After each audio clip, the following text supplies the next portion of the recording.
নমস্কাৰ দীপিকাৰ হল চেনেলটোলৈ স্বাগতম জনাইছো। আজি মই অতি সহজতে কেনেকৈ তিলৰ লাড্ডু বনাব পাৰি তাকে দেখুৱাবলৈ ওলাইছো। আশা ৰাখিছো ভিডিওটো চাই ভাল পাব। চাই ভাল পালে লাইক শেয়াৰ কৰিব।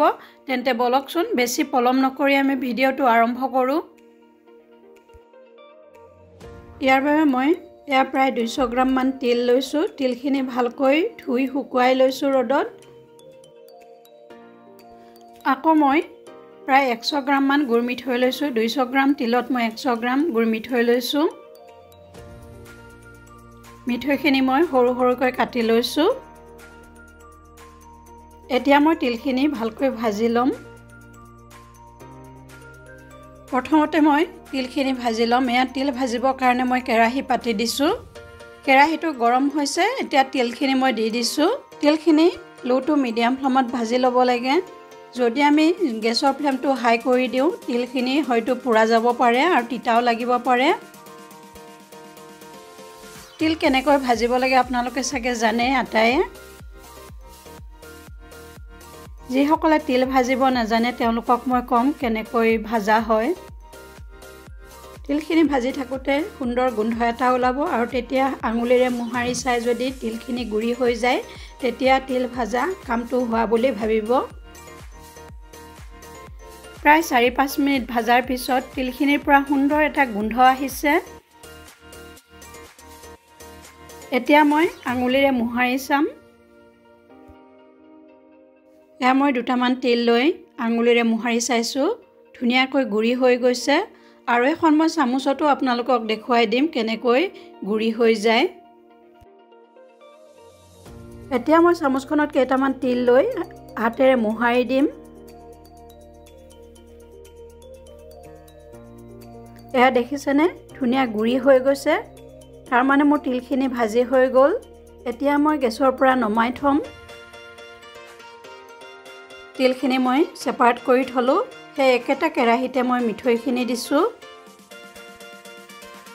মিঠৈখিনি পগাবলৈ মই সামান্য পানী যোগ কৰিম। বেছি পানী যোগ কৰিব নালাগে। বেছি পানী যোগ কৰিলে বহু দেৰি পগাই থাকিব লাগিব। দেখিছেনে মই কিমানখন পানী যোগ কৰিছো। গুৰখিনি মই ভালকৈ লৰাই দিছো। এইখিনি মই প্ৰথমতে গলিবলৈ দিম। পানীখিনি উতলি গুৰখিনি গলিবলৈ ধৰিছে। এয়া দেখিছেনে মিঠৈখিনি উতলিছে। যেহেতু মই পানীৰ পৰিমাণটো কমাই দিছো গতিকে সোনকালে মিঠৈখিনি পগোৱা হ'ব। তাৰ প্ৰস্তুত হোৱালৈ মই মিঠৈখিনি পগাই থাকিম আৰু কেনেকৈ মিঠৈ পগোৱা হয় সেইটো মই আপোনালোকক কৈ দিম। কৰচ পাতেৰে মই এবাৰ লৈ চাইছো অকমান। এয়া দেখিছেনে আঠা আঠা লাগি অলপ অলপকৈ পৰি আছে। তাৰ মানে তাৰ প্ৰস্তুত হ'বলৈ গৈ আছে। আৰু অলপ লৈ মই চাইছো। এবাৰ দেখা পাইছেনে এয়া দীঘলীয়া তাৰ প্ৰস্তুত হৈছে। তাৰ মানে মোৰ মিঠৈখিনি পগোৱা হৈ গৈছে। যিসকলে নেজানে তেওঁলোকে এটা বাটিত পানী ল'ব আৰু পানীত এটোপাল গুৰ পেলাই দিব। যদি গুৰখিনি গোট মাৰে তেতিয়াহ'লে জানিব যে মিঠৈখিনি পগোৱা হৈ গৈছে। এয়া দেখিছেনে সুন্দৰকৈ গোট মাৰি গৈছে। এতিয়া মই মিঠৈখিনিত ভাজি ৰখা তিলখিনি অলপ অলপকৈ দি যাম। অলপ অলপকৈ এইটো কাৰণতে দিব লাগে যে তিলৰ পৰিমাণ হয়তো বেছিও হৈ যাব পাৰে।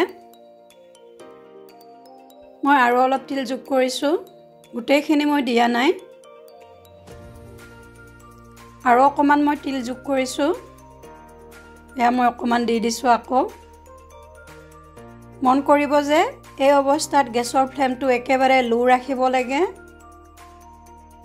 এতিয়া মই গেছটো অফ কৰি দিছো আৰু এতিয়া জুই নোহোৱাকৈ মই অকমান সময় লৰাই লৰাই এইখিনি বেলেগ এখন বাচনত মই কাঢ়ি থম। আটাইখিনি তিল প্ৰয়োজন নহ'ল। এইখিনি তিল ৰৈ গ'ল।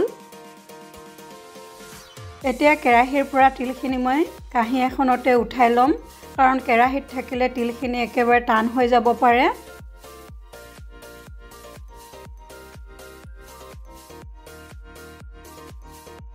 তিলৰ লাড়ু কেতিয়াও গৰমে গৰমে বনাব নালাগে। একেবাৰে ঠাণ্ডা হ'বলৈ দিব লাগে। এইখিনি মই এতিয়া একেবাৰে ঠাণ্ডা কৰিম। কৰচখনত লাগি ধৰাখিনি মই গুচাই লৈছো। তিলখিনি সোনকালে ঠাণ্ডা হ'বলৈ মই অকণমান বহলাই দিছোঁ।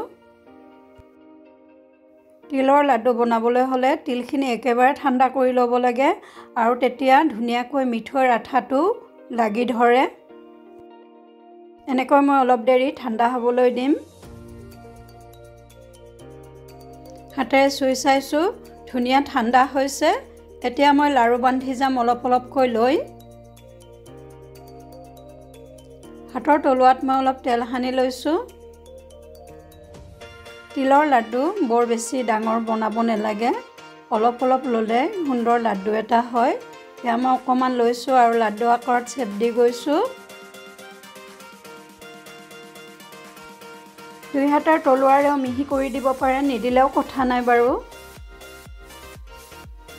এয়া দেখিছেনে কিমান সুন্দৰ লাডু এটা হৈ গ'ল।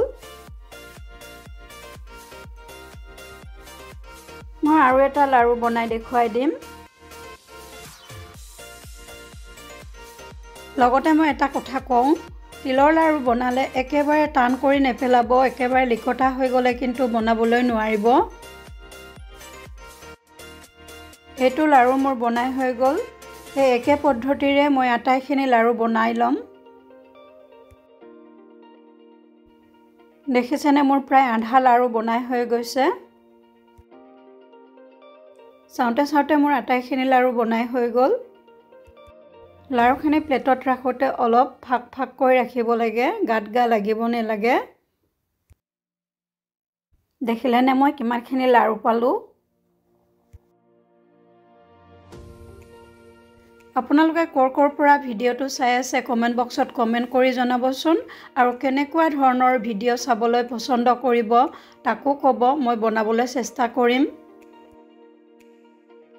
ভিডিঅ'টো চাই কেনে পালে জনাবচোন। যদিহে চাই ভাল পালে লাইক শ্বেয়াৰ কৰিব আৰু নতুন নতুন ভিডিঅ' পাই থাকিবলৈ চেনেলটো ছাবস্ক্ৰাইব কৰি থৈ কাষত থকা বেল আইকনটো টিপি থ'বলৈ নেপাহৰিব। অতি সোনকালে অন্য এটা নতুন ৰেচিপি লৈ আপোনালোকৰ ওচৰলৈ উভতি অহাৰ প্ৰতিশ্ৰুতিৰে আজিলৈ আপোনালোকৰ পৰা বিদায় মাগিছোঁ। ভিডিঅ'টো সম্পূৰ্ণকৈ চোৱাৰ বাবে ধন্যবাদ।